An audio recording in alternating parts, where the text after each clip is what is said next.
जय जय रघुवीर समर्थ।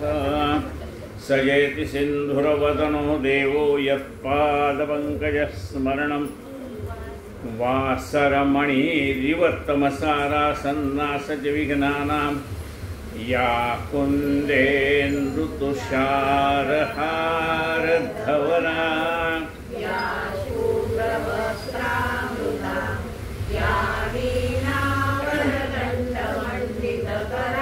या श्वेतपद्मासना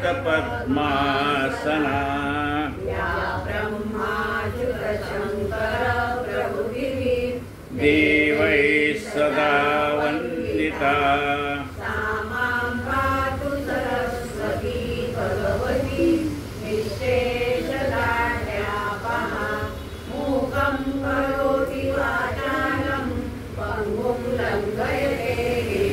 यत्कृपातमहं वन्दे नारायणं नमस्कृत्यं देवी सरस्वती व्यासं वसुदेवसुतं देवं देवकी परमानन्दं गुरुर्ब्रह्मा गुरुर्विष्णु गुरुः साक्षात् परब्रह्म श्रोता वक्ता श्रीराम समर्थ। जय जय।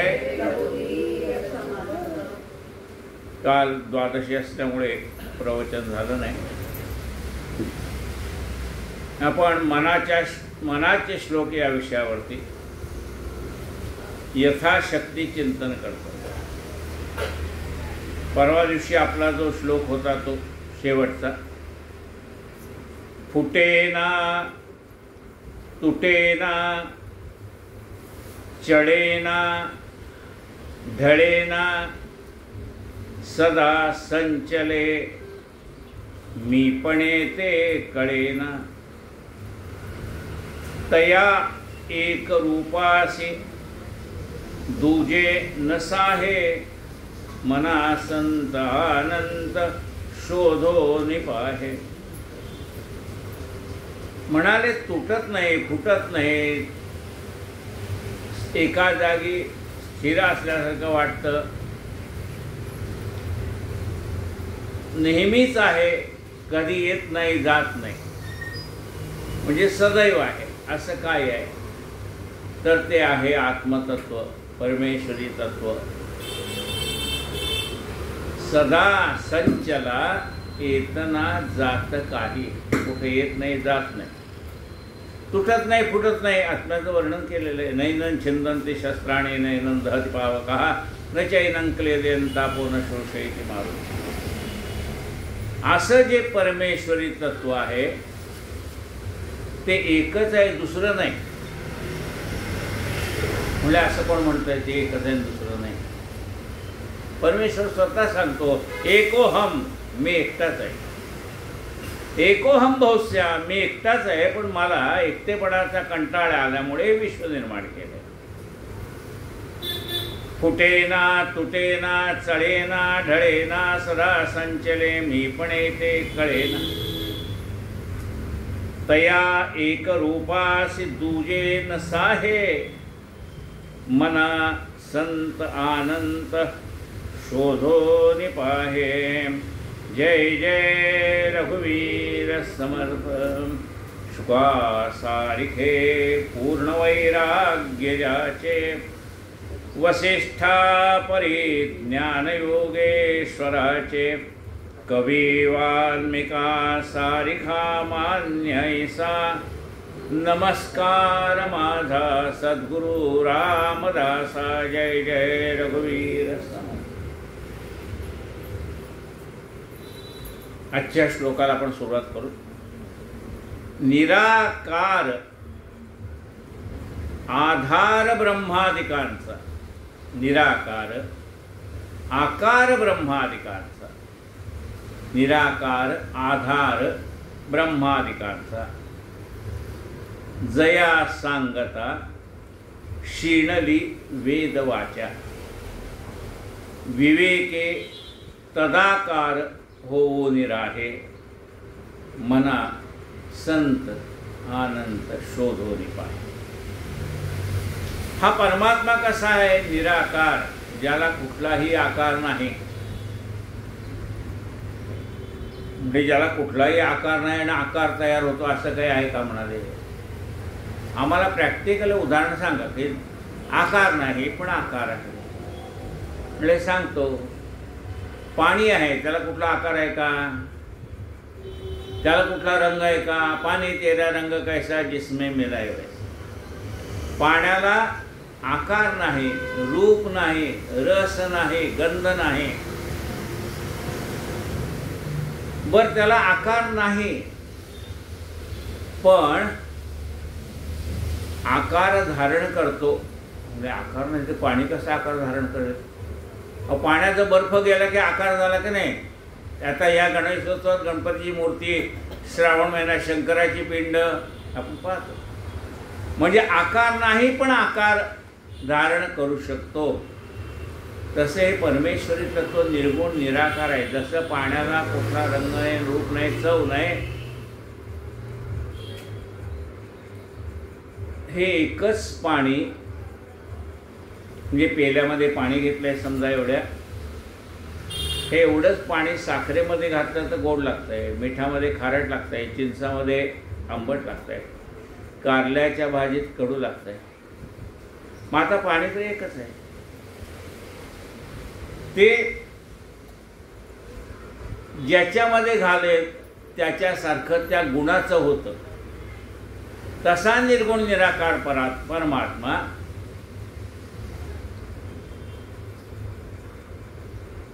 सत्वगुणामध्ये प्रवेश केला की त्याला आम्ही भगवान महाविष्णू म्हणतो.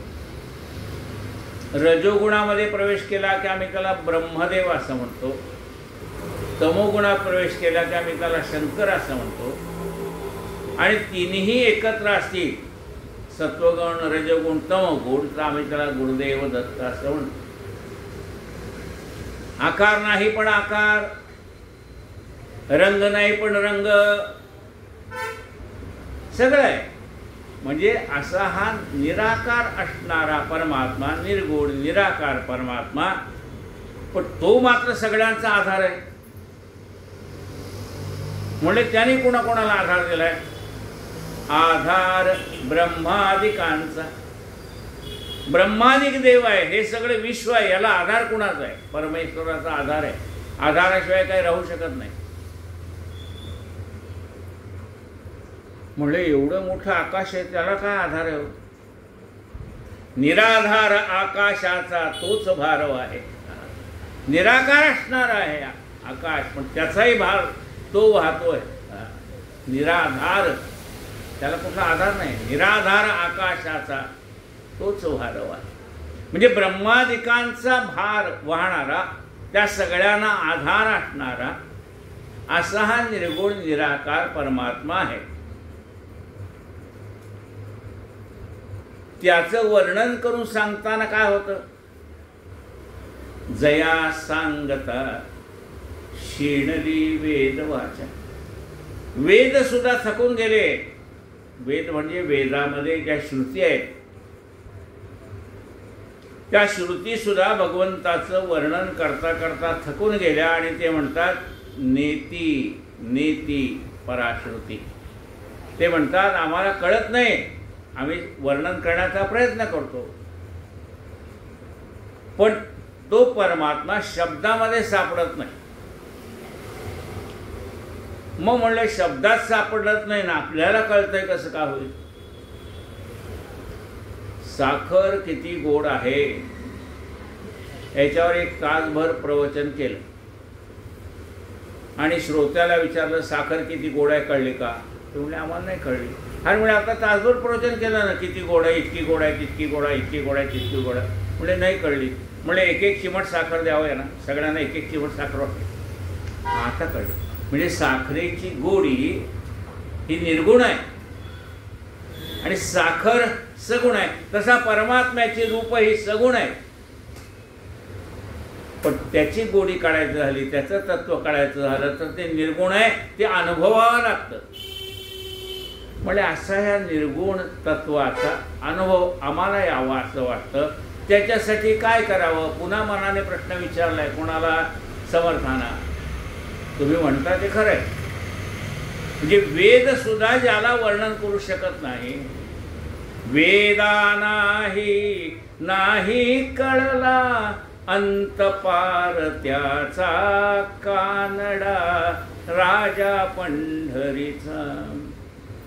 वेदांनाही ज्याचा अंत कळला नाही असा परमात्मा आम्हाला कळावं असं वाटतंय. समर्था काय करू तेवढं सांगा. विवेके तदाकार हो निराहे. अरे मनामध्ये विवेक जागृत कर आणि त्या परमेश्वराशी तदाकार हो, एकरूप हो. म्हणजे ते विवेक म्हणजे कसा माझ्या मनात निर्माण होईल, मला तदाकार कसं होता येईल ते तुम्ही सांगा. तुम्ही म्हणता खरं. काय खरं आहे की विवेकाने हा परमात्मा कळणार आहे हे खरं आहे. विवेकाने मला त्याच्याशी तदाकार होता येईल हे पण कळतं. पण हे मला विवेक मनामध्ये जागृत व्हावा अशी इच्छा आहे, तदाकार कसं व्हावं हे कळावं अशी माझी इच्छा आहे. म्हणले मग काय करू तेवढं सांगा. मना संत आनंद शोधो निपाहे. अरे तुला जर असं वाटत असेल की तदाकार होणं म्हणजे काय, विवेक म्हणजे काय हे कळायचं असेल तर मना संत अनंत शोधो निपाहे. अरे त्या संतांना शरण जा. मग ते तुला तुझ्या मनामध्ये विवेक जागृत करतील. परमेश्वराशी एकरूप व्हायचं कसं ते तुला शिकवतील.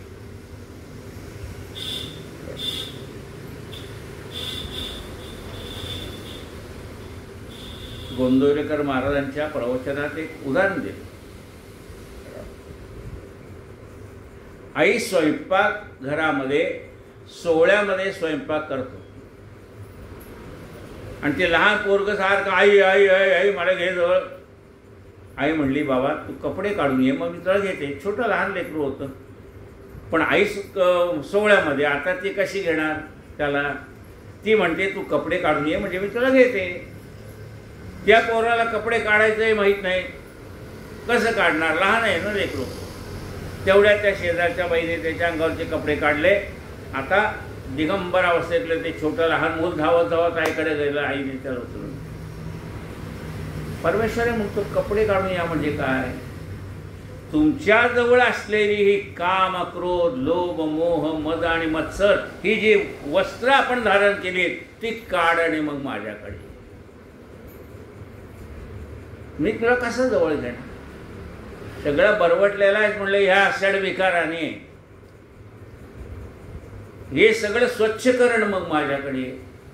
म्हणजे आता हे सगळं स्वच्छ कसं करायचं आहे? माझ्यातला क्रोध जायला पाहिजे, माझ्याला काम झालं. मना संत अनंत शोधो निपाहे. हे षडविकार जायचे असतील तरी तुला त्यांना शरण जावं लागेल. मग ते सांगतील या षडविकारावर मात कशी करायची. जय जय रघुवीर समर्थ. जगी पाहता चर्मचक्षी न लक्षे. जगी पाहता ज्ञानचक्षी न चक्षे न रक्षे. जगी पाहता पाहणे जात आहे. मना संत अनंत शोधो निपाहे. जगी पाहता चर्मचक्षी न लक्ष. म्हणजे त्या परमात्म्याला पाहायला कितीही पाहिलं तरी दिसत नाही. म्हणजे सगळं जग दिसतं, हा कसा दिसत नाही? चर्मचक्षी. आम्हाला ह्या चर्मचक्षूला सगळं विश्व दिसतंय. म्हणजे एवढ्या तीर्थयात्रा एवढी ट्रॅव्हलिंग कुठं केलं हो तुम्ही? तुमच्याजवळ तर पैसे नाहीत म्हणतात, तब्येत ठीक नाही म्हणतात, मग एवढं दुनिया फिरून कसे आले? अहो म्हणजे ते ट्रॅव्हलर्स दाखवतात ना टी व्हीवरती सगळं तो ड्रायव्हरवर सांगत असतो, हे बघा अंबर केदारनाथ, हे बघा, सगळं दाखवतो, त्याचं वर्णन करतो, सांगतो, घर बसलं सगळं पाहायला मिळतं म्हणलं आम्हाला. म्हणजे सगळं विश्व आम्हाला आमच्या डोळ्यांनी पाहता येतं. पण हा परमात्मा चर्मचक्षी न लक्षे. या चर्मचक्षूला कातड्याचे डोळे म्हणले. चर्मचक्षूला, चर्म म्हणजे कातड. या चर्मचक्षूला आम्हाला तो परमात्मा दिसत नाही. जया पाहता चर्मचक्षी न लक्षे, दिसत नाही. बर म्हणले त्याला ज्ञानदृष्टीने पाहायला जाऊ. जगी पाहता ज्ञानचक्षी न चक्षे. बर म्हणले ज्ञानाने त्याला पाहायला जावं, तरी सुद्धा आम्हाला दिसत नाही. सगळे वेद शोधले, सगळं शोधलं तरी दिसत नाही. म्हणजे ज्ञानाने आम्ही त्या परमात्म्याला जाणण्याचा प्रयत्न केला, तरीही तो आम्हाला दिसत नाही. म्हणजे का दिसत नाही? तर ज्ञानाचा अहंकार झाल्यामुळे जवळ असलेला परमात्मा दिसत नाही. त्या गोपींना अहंकार झाला का नाही, जवळच होता की. सारखं सगळ्यांना म्हणतात, सांगा मुकुंद कुणी हा पाहिला. जवळ आहे पण दिसत नाही. चर्मचक्षूला दिसत नाही, ज्ञानचक्षूला दिसत नाही, कारण ज्ञानाचा अहंकार झाल्यामुळे तो परमात्मा दिसत नाही. जगी पाहता ज्ञानचक्षी न चक्षे किंवा न रक्षे. जगी पाहता, पाहणे जात आहे. पाहून पाहून थकलो म्हणाले. जगी पाहता, पाहता पाहणे जात आहे. म्हणजे या सगळ्याचा शोध घ्यायसाठी विश्वभर फिरलो, पण तो काही दिसत नाही. ना चर्मचक्षूने दिसत, ना ज्ञानचक्षूने दिसत. मग आम्हाला दिसणार कसा तो? मना संत अनंत शोधो निपाहे. तुला जर हा परमात्मा पाहायची इच्छा असेल तर त्या संतांना शरण जा, मग ते तुला दाखवतील. ते संत कसे दाखवतील आम्हाला? आमच्या चर्मचक्षूने दिसत नाही, ज्ञानचक्षूने दिसत नाही, मग ते आम्हाला कसे दाखवतील संत? ते तुला परमात्मा पाहण्याची दृष्टी देतील. संत सृष्टी बदलत नाहीत, सृष्टीकडे पाहण्याची दृष्टी देतात. ती दृष्टी आपल्याला यायला पाहिजे, परमात्मा पाहण्याची दृष्टी यायला पाहिजे. गेला संतांच्याकडे, अहो म्हणले मला ते दिसलं पाहिजे. म्हणले तुला काय दिसतंय सांग. म्हणले मला जगातले सगळे दोष दिसत आहेत. सगळीकडे वाईट वाईटच घडलं, सगळं विश्व वाईट. कुठं पाहाल तिकडे वाईटच आहे. मग म्हणले सगळं जग जर वाईट आहे, पण म्हणले तू सगळं विश्व शोधून आला, तुला स्वतःला शोधलंस का? म्हणले नाही. कबीर म्हणतोय, बुरा जो देखन मैं चला, बुरा न मिलिया कोय, जो दिल खोजा अपना तो मुझसे बुरा न कोय. माझ्या इतका जगात वाईट मनुष्य कोण नाही म्हणाले. शोधलं तर मिळेल ना. तसं आम्हाला हा परमात्मा पाहायला सगळ्या विश्वभर जातोय. मग संत आम्हाला आत डोकावून पाहायला सांगतात. म्हणले अरे इथं कसं, आपण तुझ्या जवळच आहे तो. जसे हिरण्याक्षाला सांगितलं, हिरण्याक्ष म्हणाला युद्ध चाललं होतं भगवंताचं आणि हिरण्याक्षाचं. वराह अवतार भगवंताने घेतलेला होता. युद्धामध्ये काय तो परमात्मा विजयी होईनाच लवकर. म्हणून ते म्हणाले की आता तुला काय पाहिजे तो माग, मी वर देतो. काय म्हणाले त्याला, तुझ्या युद्धाने मी प्रसन्न झालो आहे. एवढा वेळ इतके वर्ष युद्ध करतो, पण मी काय तुला जिंकू शकत नाही. तर मी तुझ्या ह्या युद्धकलेवर प्रसन्न झालो आहे, काय पाहिजे ते मागून घे. आता एवढं म्हटल्यावर काय अहंकारच चढला होता हिरण्याक्षाला. तो म्हणला तू काय मागून घेतो मला, तुला काय पाहिजे ते माग. मग म्हणले माझ्या गदा प्रहाराने तुझा वध झाला पाहिजे, एवढंच पाहिजे. माझ्या गदा प्रहाराने तू मरण पावला पाहिजे. आता त्याच्या लक्षात आलं की आपण काहीतरी भलतंच मागितलंय. भलतंच वर देऊन बसलोय, पण आता वर तर खरा करायलाच पाहिजे आपल्याला. मग म्हणले ह्याला काहीतरी अट घालू का. म्हणले काय. म्हणले जर मी तुला शोधू शकलो नाही तर तू गदा प्रहार मार, माझा मृत्यू होईल. कारण इच्छा मरणाचा वर होता त्याला. तुझी जशी इच्छा आहे तसं मरण मिळेल. मला मरायचं नाही म्हणला तर नाही मरणार, पण आता वर देऊन बसला तुझ्या गदा प्रहाराने मी मरेन. पण केव्हा, मी जर तुला शोधू नाही शकलो तर. म्हणले शोध. सगळी दुनिया शोधला, पण कुठंच देव भेटला नाही. स्वर्ग, मृत्यू, पाताळ सगळं शोधून झालं, थकला आला.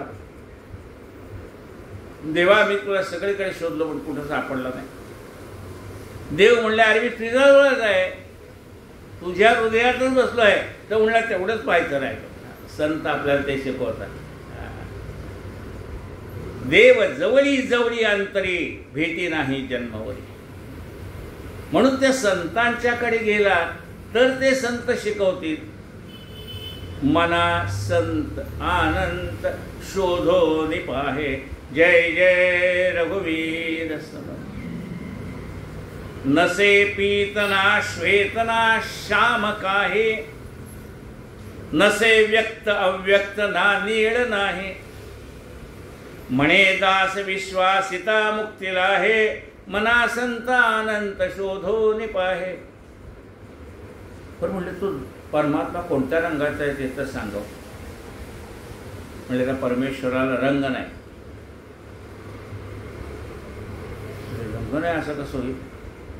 ताना पिही निपाजा, तांबडा पिवळा. आता नवरात्र आज जवळलं घ्या. आज साडी कोणती निघायची, उद्या कोणती नाही.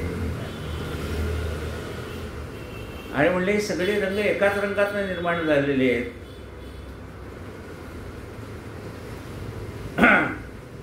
पण ते कसं आहे, नसे पीतना श्वेतना श्याम काहे. त्या परमात्म्याचा रंग पिवळा नाही, पांढरा नाही, श्याम नाही. नसे व्यक्त, तो कुठे दिसणारा नाही. नसे व्यक्त, बाकी वस्तू दिसत आहेत. नसे व्यक्त अव्यक्त, ना नीळ काही, ना नीळ नाही. तो अव्यक्त आहे, त्याला कुठलाही रंग नाही. म्हणजे काळा नाही, पिवळा नाही, श्याम नाही, निळा नाही. म्हणले असं कसं म्हणतो. माझ्यावर विश्वास ठेवलास तर सांगेन ना. म्हणे दास विश्वासिता मुक्ती होगी. माझ्यावर विश्वास ठेवलास तर तुला मुक्ती प्राप्त होईल. म्हणजे काय विश्वास ठेवू तेवढं तर सांगा. मना संत आनंद शोधो निपाहे. तुला ते सांगतोय हे जर समजून घ्यायचं असेल तर त्या संतांना शरण जा. मग ते संत सांगतील हा परमात्मा निर्गुण निराकार परमात्मा आपल्याला भेटायचा असेल तर काय करावं लागेल. नसे पीतना श्वेतना श्याम काहे, नसे व्यक्त अव्यक्त ना नीळ नाही. म्हणे दास विश्वासिता मुक्तीला आहे, मना संतानंत शोधो निपाहे. परमेश्वराला म्हणजे सद्गुरूंना शरण जायला पाहिजे. आणि सद्गुरूंना शरण गेले की मग ते आपल्या मनामध्ये ह्या असलेल्या ह्या ज्या शंका आहेत ना, पिवळा आहे का, हिरवा आहे का, काळा आहे का, या मनामध्ये असणाऱ्या सगळ्या शंका ते नाहीसे करतात. आपलं मन निशंक होतं आणि मग आपल्याला ते परमेश्वरी तत्व अनुभवायला येतं. तुम्हाला जरी अनुभवाला तरी वर्णन करून सांगता येणार नाही. मला देव भेटला असं कोण सांगेल. जसं आपण तरी बघा ना, आपण तर कुठं सांगतो. आपण समजा नवीन ब्लॉग घेतला, पाहुण्याला म्हणतो या आमचं घर बघा, या सगळं फिरून दाखवलं. या टोकाचं ते त्या टोकाला, हे आमचं अंगण आहे, हे बेडरूम आहे, हे आमचं बाथरूम आहे, हे आमची स्टडी रूम आहे, हे असं आहे, तसं आहे, तसं आहे, स्वयंपाकघर आहे. मग संबंध या टोकाचं त्या टोकाला घर दाखवलं, पण लॉकर उघडून दाखवलं का? एवढ्या एवढ्या सोन्याचे बिस्किट आहेत, एवढे हे आहेत, एवढ्या एफडीआर आहे, एवढा मग काय, ते ठेवणं आहे, ते गुप्त आहे, ते सांगायचं नाही. तसं ते गुप्त आहे ते सांगत नाही ना, बाकी सगळं सांगतंय. मग ते सांगतील कुणाला? आपण कुणाला सांगतो? आपला खास मित्र आहे त्याला सांगतो, आपल्या मुलांना सांगतो, अरे मी एवढ्या एवढ्या माझ्या एफडीआर का एवढं एवढं इथे इथे ठेवलं आहे, मी गेले अचानक, तर तुला गोंधळ नको, तुला माहिती पाहिजे. आपल्या विश्वासातल्या माणसाला सांगणार, बाकीच्या सगळ्या काय दुनियावर डोक्यावर भेटणार का माझं एवढं एवढं नाही. मना संत आनंद शोधो निपाहे. जय जय रघुवीर समर्थ. श्री कृष्ण गोविंद हरे मुरारे.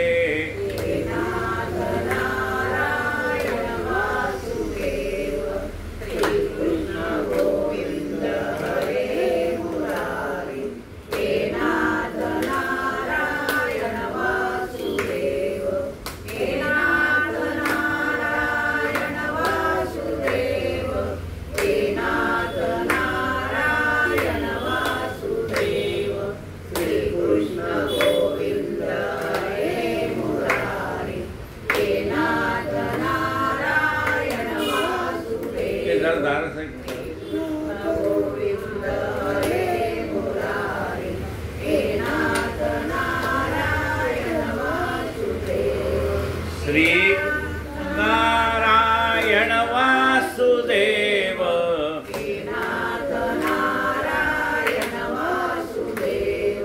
श्री कृष्ण गोविंद हरे मुरारी.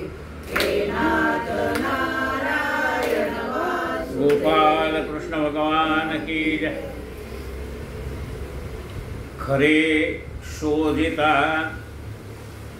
शोधिता शोधिता है,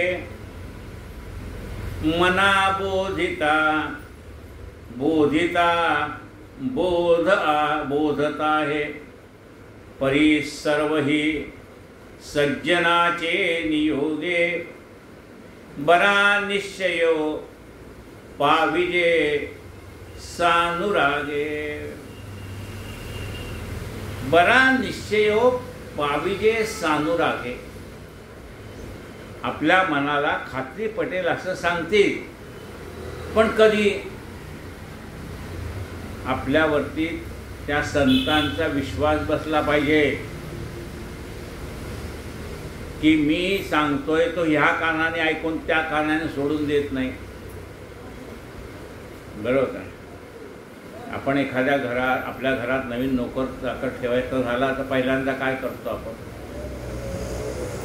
एखादा एक 50ची नोट म्हणा, 100ची नोट म्हणा, अशीच ठेवून देतो. काम करून गेल्यानंतर ती नोट जागेवर आहे का बघतो, बाकी काही बोलत नाही. नाही म्हणलं गेली की समजायचं ही व्यक्ती हाताळू आहे. साधी गोष्ट आहे त्या. आणि एकदा त्या माणसावर विश्वास बसला की आपण सांगतो ही माझी घराची किल्ली ठेवलीवर काही ते तुझं तू ये, आणि ही नाही एक डुप्लिकेट चावी तुझ्याजवळ ठेव, तुझं तू ये, काय असेल ती जोडी भांडी कर, निघून जा. पण केव्हा चावी लगेच देतो का? आधी विश्वास पाहिजे. बरा निश्चयो पाविजे सानुरागे. हे शेवटची ओळ आहे. आता पहिल्या 3 ओळ. खरे शोधिता शोधिता शोध आहे. खरे म्हणजे त्रिकाला बाधित असणारं सत्य. कालही होतं, आजही आहे आणि उद्याही आहे. त्याला त्रिकाला बाधित सत्य असं म्हणतात. मग याचा जर शोध घेतला तर सापडेल म्हणाले. बरे शोधिता शोधिता शोधत आहे. मना बोधिता बोधिता बोधत आहे. म्हणजे म्हणून परमेश्वर सांगतो तू त्या संतांच्याकडे गेलास ना, मग संत काय करतील ते या श्लोकामध्ये समर्थ सांगतात की खऱ्याचा शोध कसा घ्यायचा ते सांगतील. म्हणजे खऱ्याचा शोध कसा घ्यायचा ते सांगतील. म्हणजे काय, ती मागची गोष्ट तुम्हाला माहितीच आहे जुनी. खऱ्याचा शोध घ्यायचा म्हणजे कशी, त्या म्हातारीची सुई, लगेच कळलं तुम्हाला. ती अंगणामध्ये शोधते, संध्याकाळ झाली सापडत नाही. शेजारच्या बायका आल्या म्हणजे काय ते काय झालं, अहो म्हणजे माझी सुई सापडत नाही. अहो तुम्हाला आता डोळ्यात कमी दिसतं, आम्ही शोधतो ना, आमची दृष्टी चांगली आहे. त्याही थकल्या. का बाजी, तुम्ही एवढा परिसर सांगताय, तेवढ्या परिसरात तर काही सोयी दिसत नाही, नेमकी कुठं पडली. अगं म्हणले काय तुम्हाला सांगतो, आज स्वयंपाकघरात अंधार होता, तिथे मी काम करत होते, काम करता करता ती पडली. म्हणले आज स्वयंपाकघरात पडलेली सुई अंगणात कशी सापडणार. म्हणजे आपण नको तिथे त्या परमेश्वराचा शोध घेतोय.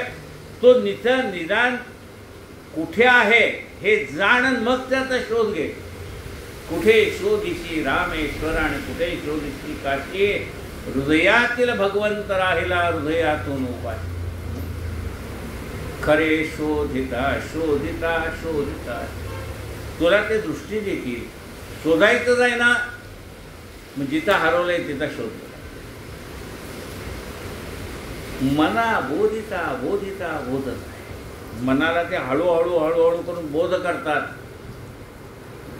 पहिल्या दिवशी गेलाय प्रवचनाला लगेच विश्वास असला असं होईल का आपण कीर्तनकार प्रवचनकडे गेलं. मना बोधिता बोधिता बोधत. जसजसं ते आपल्याला केलेला बोध मनामध्ये ठसत ठसत ठसत जाईल, तसतसा आपला त्या शब्दावरचा विश्वास वाढत जाईल.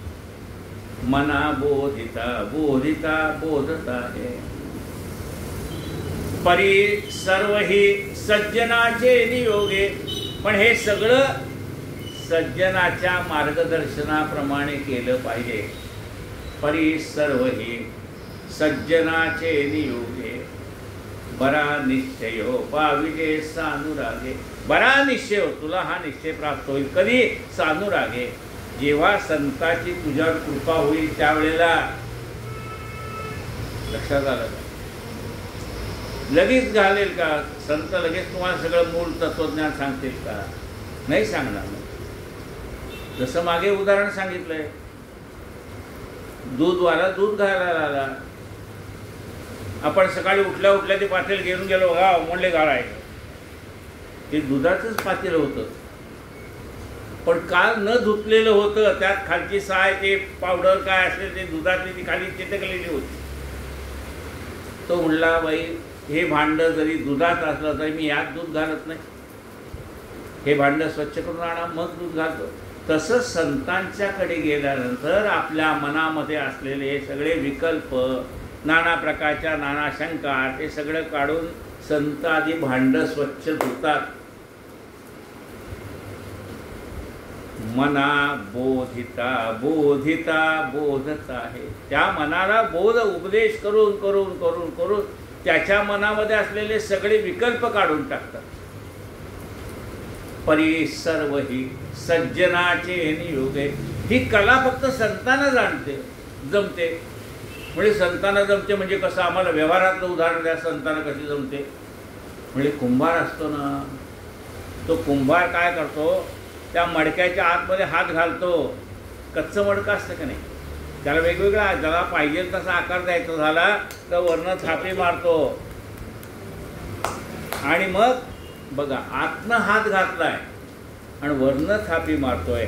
तसं संत आपलं मन काळी हातामध्ये घेतात आणि जिथे जिथे जिथे दोष आहे तिथे तिथे तिथे थापटी मारून मारून मारून, त्या मातीलाही वाटत असेल ना, काय मला मारतोय, काय मला मारतोय. अरे पण तुला चांगलं करायचं आहे ना बाबा, म्हणून त्यांना संत म्हणलंय ना. मना बोधिता बोधिता बोधत आहे. परी सर्व ही सज्जनाचे नियोगे.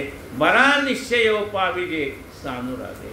संतांची कृपा होईल त्यावेळेला ते आपल्याला आत्मदर्शन कसं करायचं, काय करायचं. एकदम तुम्हाला सांगितलं बा लगेच बसा आणि मन एकाग्र, असं नाही जमणार. रोज तुम्हाला ते सांगतील 5 मिनटं बसत जा, 10 मिनटं बसत जा. थोडेसे मनातले येणारे विचार येऊ देत. आत्तापर्यंतचे संस्कार आहेत, वाईट विचार ऐकायचे, वाईट विचार बोलायचे, वाईट विचार करायचे, ते तू जपायला बसला तर ते येणारच आहेत मनात. पूजेला बसला तरी येणार आहे, कारण ते संस्कार झालेले आहेत मनावरती. पण आला तर तिकडे लक्ष देऊ नको. जसा सुगंध किंवा दुर्गंध येणार आणि निघून जाणार, तसे ते वाईट विचार येतील आणि निघून जातील. तुझं तू आपलं शांतपणे जप कर किंवा काही कर.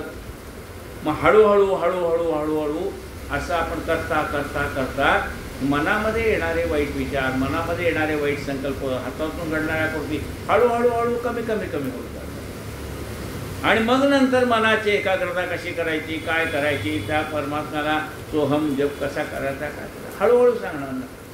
लगेच पहिल्या दिवशी गेले लगे म्हणले मला ग्रॅज्युएट करायचं नाही, ते म्हणजे आधी KG, मग पहिली, मग दुसरी, मग तिसरी, मग तेच सांगतात की जे KG सांगितले तेच, पण ते विस्तारून सांगतात. शिवाजी महाराजांचं चरित्र सर्वकडे सारखंच आहे, पण ते अधिक गहन गहन गहन सांगायचं असेल तर तुम्ही जसजसं शिकत जातात. PhDला आणखी शिवाजी महाराज आहेत, पण त्याच्यातलं जे चरित्र आहे ते खोलात जाऊन कसं पाहावं हे विषय तोच आहे, पण तो तुम्हाला त्या सखोल मार्गदर्शन कसं करायचं ते संत करतात. जय जय रघुवीर समर्थ. बहुता परी कुसरी तत्व झाडा, परी पाहिजे अंतरी तो निवाडा. मना सार साचार ते वेगळे रे, समस्तामध्ये एकते आगळे रे. बहुता परी कुसरी तत्व झाडा. बहुतापरी म्हणजे अनेक प्रकाराने, म्हणजे चतुरतेने, चातुर्याने. याला काय सांगितलं म्हणजे कळेल हा विचार करून. म्हणजे काही काही माणसाला रागवल्याशिवाय कळतच नाही, ओरडल्याशिवाय कळतच नाही. एका ओरडून सांगायला पाहिजे का याला कसं सांगायला पाहिजे, त्याला समजेल त्या भाषेत सांगावं लागतं. जसं त्या वाल्याकोळ्यात सांगितलं ना मारा मारा म्हणा, तसं त्या माणसाला कुठल्या भाषेत सांगितलं तर कळेल, त्याला त्या भाषेमध्ये सांगून समजून हळूहळू हळूहळू. बहुता परी कुसरी तत्व झाडा. या तत्वाचा झाडा करून टाकतात. तत्वाचा झाडा म्हणजे काय, आपलं हे शरीर किती तत्वाने बनलेलं आहे. पंचमहाभूत, पंच ज्ञानेंद्रिय, पंचकर्मेंद्रिय, मन बुद्धी चित्त अहंकार, ही तत्व आहेत. या तत्वाने बनलेलं हे शरीर आहे. तेव्हा असं हे या तत्वाने बनलेलं जे शरीर आहे,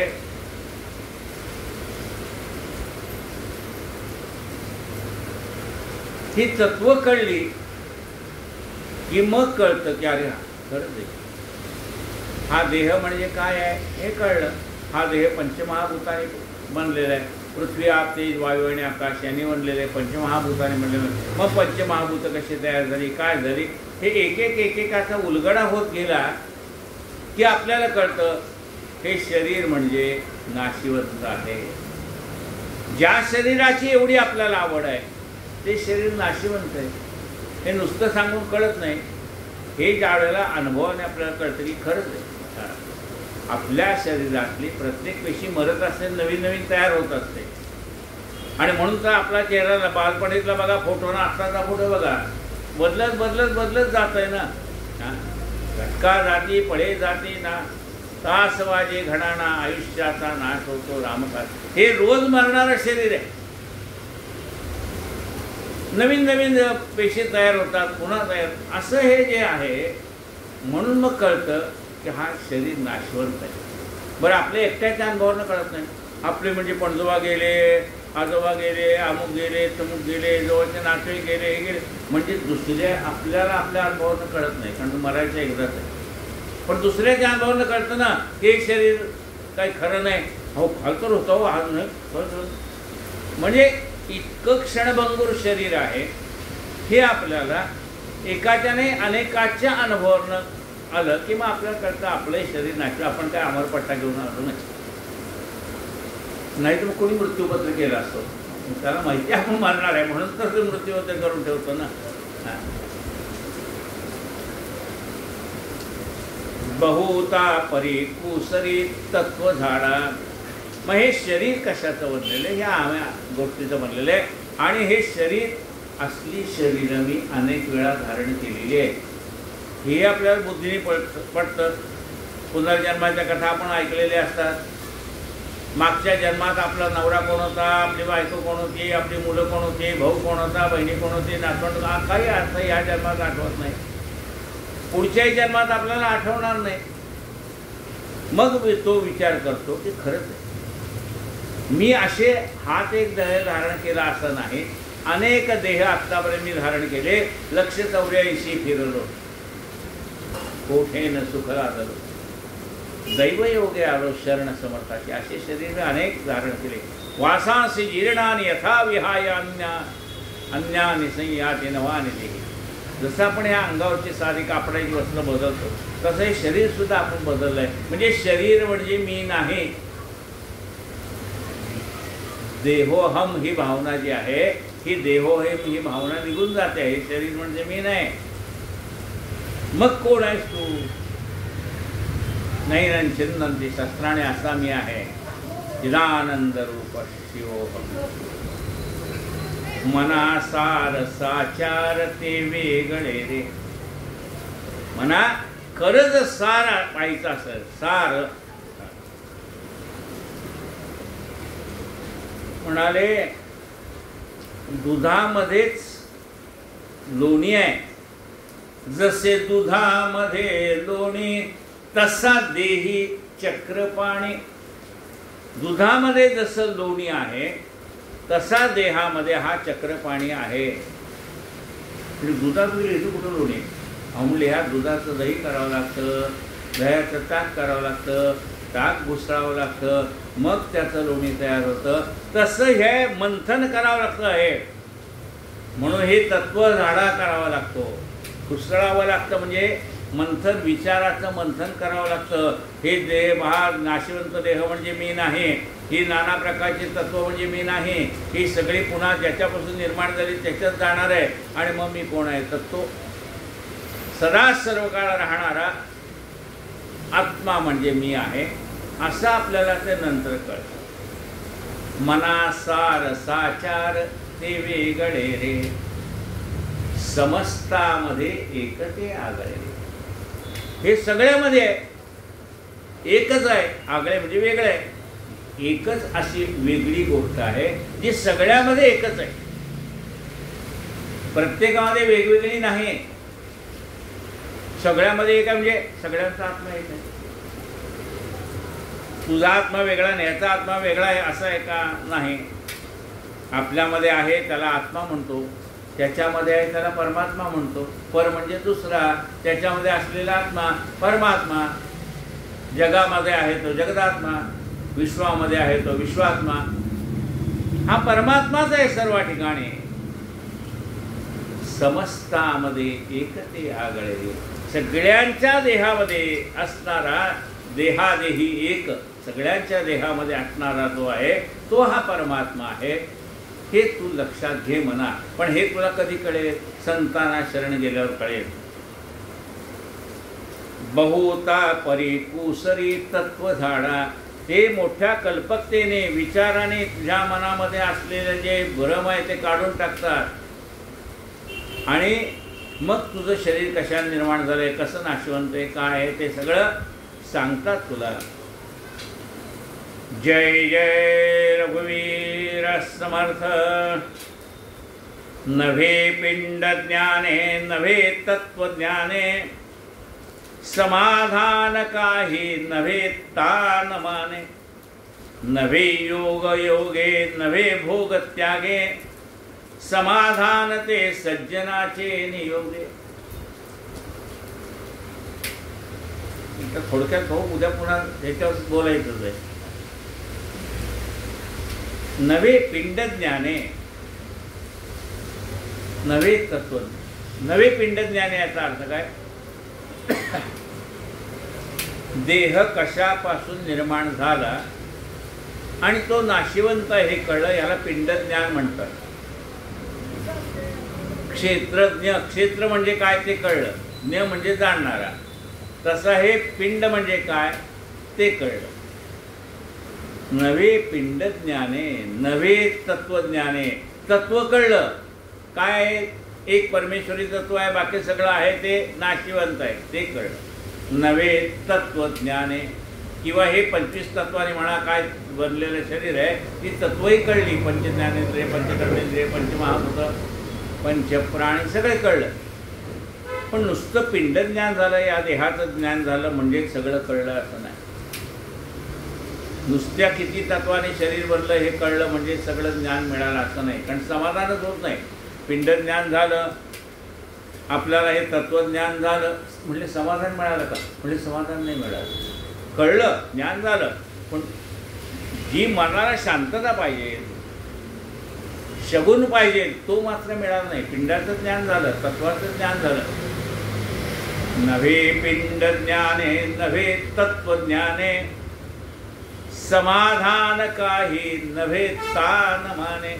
हे जे मिळायचं समाधान ते मोठमोठ्याने कष्ट सांगितलं, मला एवढं सगळं करताय, अमुक करताय, तमुक करताय, किंवा मोठमोठ्याने चांगली काळा यायला लागली म्हणून मोठ्या तार स्वरात गायला लागला म्हणून काही तुम्हाला सगळं कळलं अशातला भाग नाही. कारण ते गाता येईल, सांगता येईल, तारस्वराने सांगता येईल, हे पिंडज्ञान तत्वज्ञान. पण समाधान मिळेल का, सांगणाऱ्याला समाधान नाही ना ऐकणाऱ्याला समाधान. समाधान काही नव्हे तान माने. नव्हे योग यागे, योगाचा अभ्यास केला म्हणजे समाधान मिळेल का. नवे योग यागे, नाना प्रकारची यज्ञ केली म्हणून समाधान मिळेल का.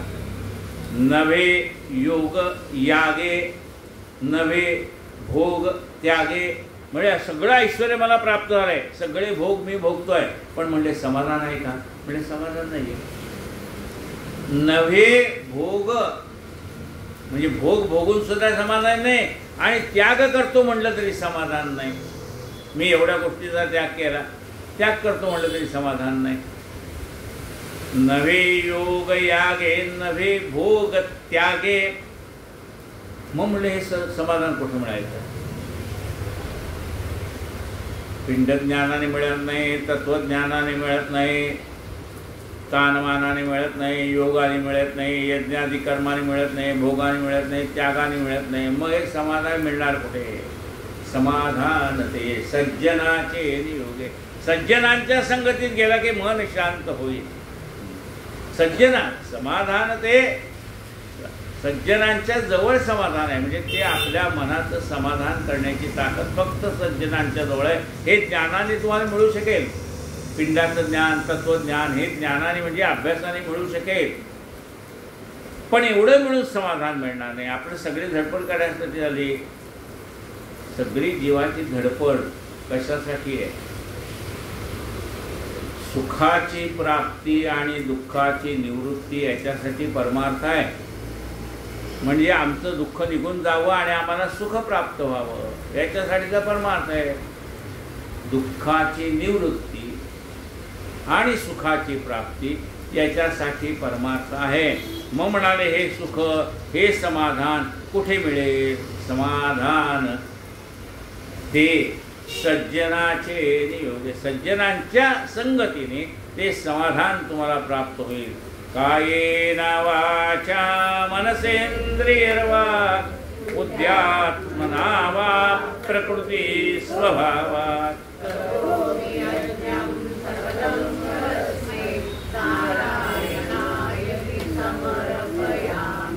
अच्युतं केशवं राम नारायण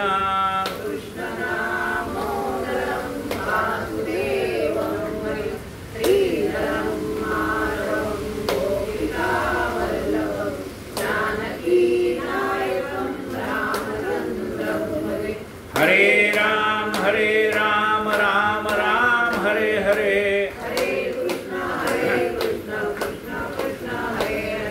हरे